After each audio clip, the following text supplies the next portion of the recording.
এই পত্রপত্রিকাতে আসছে যে ফেব্রুয়ারিতে নির্বাচন হবে।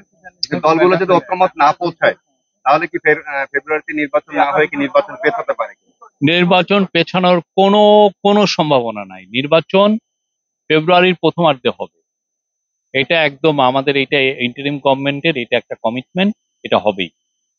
এবং এটা কেউ কোনো ধরনের কেউ যদি মনে করেন যে এটা বানচালের চেষ্টা করবেন, এটা হবে না। বাংলাদেশে এই নির্বাচনটা খুবই ইম্পর্টেন্ট একটা নির্বাচন, এবং গতকাল চিফ অ্যাডভাইজার বলেছেন এটা একটা ফাউন্ডেশনাল ইলেকশন, যেটা আমাদের সামনের ইলেকশন গুলোকে দিক নির্দেশনা দিবে, সামনের বাংলাদেশের রাজনীতিকে দিক নির্দেশনা দিবে। তো সেই জন্য এই ইলেকশন ফেব্রুয়ারির প্রথমার্ধে হবেই। এটা আমাদের এই গভর্নমেন্টের, ইন্টারিম গভর্নমেন্টের এটা কমিটমেন্ট। আচ্ছা, আরেকটা ইস্যু আছে, সেটা হলো যে জুলাই সনদ আপনারা বলেছিলেন যে আপনারা বাস্তবায়ন করে যাবেন, কিন্তু জুলাই সনদ এখন আপনারা বলছেন যে পরবর্তী যে নির্বাচিত সরকার বাস্তবায়ন করবে। সেই ক্ষেত্রে কি আপনারা এই যে দীর্ঘ সময় কি এটা ব্যর্থতা এইটা করেছেন? এইটা এখনো আর চূড়ান্ত এটা নিয়ে এখনো কনসেনসাস কমিশনের সাথে পলিটিক্যাল পার্টির এখনো কথাবার্তা হচ্ছে। আপনার কথাবার্তাটা হওয়ার পরেও তো আরো সময় থাকবে। সেই ক্ষেত্রে ইন্টারিম গভর্নমেন্ট, এই কাউন্সিল অফ অ্যাডভাইজার ডিসিশন নিবে যে কিভাবে তারা এই এই কথাবার্তাগুলো এগিয়ে নেবেন পলিটিক্যাল পার্টিগুলোর সাথে। আমি মনে করি যে গত 7.5 মাস বা আর তারও বেশি, গত 13 মাসই আমাদের পলিটিক্যাল পার্টিগুলো যে ম্যাচুরিটি শো করেছেন, হ্যাঁ, তো সেটার আলোকে আমরা বলতে পারি যে আমরা ইলেকশনের আগে খুব ভালো সংস্কার পাবো। সবাই এগ্রি করবেন, এবং এটা এটা ইমপ্লিমেন্টেশন কিভাবে হয় সে বিষয়ে পলিটিক্যাল পার্টিগুলো একটা ভালো একটা ডিসিশনে আসবে। জুলাই আন্দোলনের সহযোগিতাকারী যে দলগুলো আছে, এই দলগুলোর ভিতরে আমরা মত পার্থক্য দেখতে পাচ্ছি। আপনি কি মনে করেন যে তাহলে যথাযথ নির্বাচন করতে সক্ষম হবে? যে মত পার্থক্য, পলিটিক্যাল পার্টি থাকলেই মত পার্থক্য থাকবে, না হলে আর বিভিন্ন পার্টি কেন হয়, ঠিক না? আপনি যদি আমার মতোই হবেন তাহলে তো আপনি আমার পার্টি করবেন। তো সেই জন্য পলিটিক্যাল পার্টির মধ্যে ভিন্ন মতামত থাকবেই। কিন্তু ইলেকশন, আমরা আবারও বলছি, ইলেকশন ফেব্রুয়ারির 15 তারিখের মধ্যে হবে। আর একটা প্রশ্ন আছে, জাতীয় নির্বাচন বলে এই বিষয়ে আসলে সরকার কি বলছে?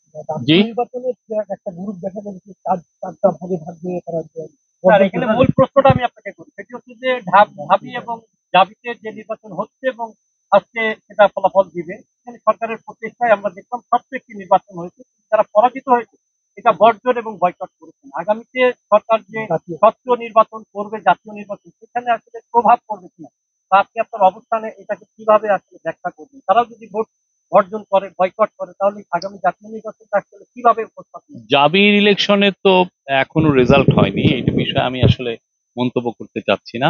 বাট ডাকসুর ইলেকশন তো আপনারা দেখেছেন, আমি কালকেও বলেছি যে ডাকসুর ইলেকশনটা আমাদের জন্য খুবই ইম্পর্টেন্ট একটা ইলেকশন ছিল, এবং এটার যদি আপনি দেখেন একটা শান্তি শৃঙ্খলা পুরোপুরি ছিল। কোনো একটা ঘটনা ঘটেনি। এখন রেজাল্টে কে জিতেছেন বা কে হেরেছেন সেই বিষয়ে এটা আমাদের বিষয় না। আমাদের বিষয়টা হচ্ছে যে আইন শৃঙ্খলা পরিস্থিতি কেমন ছিল, ভোট কিরকম হয়েছে। আমরা বলতে যে আমরা সন্তুষ্ট, বা আইন শৃঙ্খলা পরিস্থিতি যেভাবে ভালো ছিল এবং ভোটাভুটি যেভাবে হয়েছে, 80%-এর মতো ভোট কাস্ট হয়েছে। এবং আমরা সেভাবেই আশাবাদী যে আগামী যে আমাদের ফেব্রুয়ারির প্রথমার্ধে যে ইলেকশন আসছে, সেই ইলেকশন ফ্রি, ফেয়ার, পিসফুল এবং ফেস্টিভ হবে, উৎসব মুখর হবে।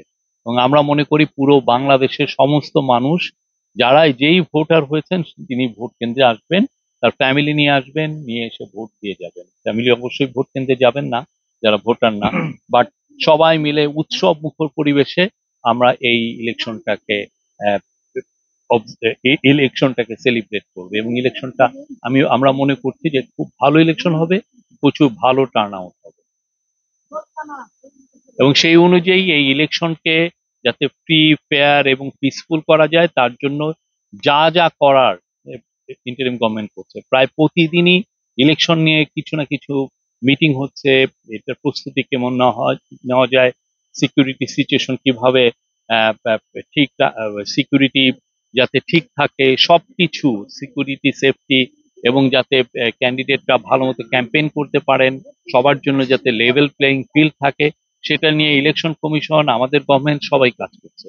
এবং আমরা তো বলেছি যে 8 লক্ষেরও উপরে পুলিশ, আনসার, বিজিবি, কোস্টগার্ড এরা থাকবেন, সাথে মিলিটারি ট্রুপসও থাকছেন অ্যাটলিস্ট 80,000-এর মতো। তো আমরা আশা করছি ভালো একটা ইলেকশন হবে এবং এটা বাংলাদেশের সামনের পলিটিক্সের সামনের আমাদের রাষ্ট্র গঠনের, দেশ গঠনে এটার একটা দিক নির্দেশনা মূলক নির্বাচন হবে।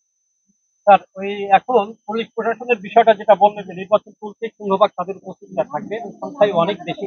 কিন্তু আমরা যেটা দেখছি যে মাঠ পর্যায়ে পুলিশ প্রশাসন কিন্তু এখনো পর্যন্ত আস্থা অর্জন করতে পারেনি এবং বড় ধরনের রিফর্ম পুলিশ প্রশাসনে কিন্তু আসেনি। আপনারা কি আস্থাশীল যে পুলিশ দিয়ে আপনারা নির্বাচনটা আমরা আস্থাশীল। একটা বিষয় কি, ইলেকশন তো মানুষ সবাই মিলে করে। পুলিশ তার কাজটা করবে, জনগণ তাদের কাজটা করবে, সবাই ভোট কেন্দ্রে আসলে উৎসব মুখর পরিবেশ থাকলে আমার মনে হয় না কেউ চেষ্টা করবে এই ইলেকশনটাকে বানচাল করার কোনো মিনিমামও চেষ্টা করবে।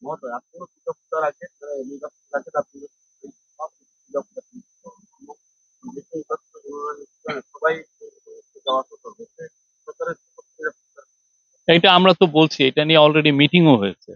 দুর্গাপূজার সময় গত বছর আপনারা দেখেছিলেন যে আমরা যথেষ্ট সিকিউরিটি নিয়েছিলাম, এই বছরও থাকবে।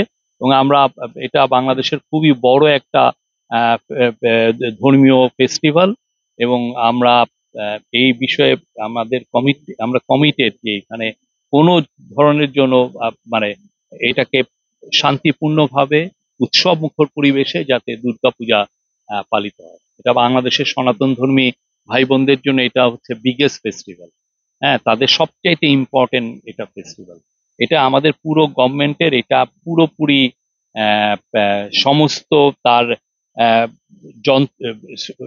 গভর্নমেন্টের সমস্ত মেশিনারি, সমস্ত সিকিউরিটি ফোর্স সবাই এটা নিয়ে তাদেরকে ইনস্ট্রাকশন দেওয়া হয়েছে যাতে এটা শান্তিপূর্ণভাবে এবং উৎসব মুখর পরিবেশে হয়।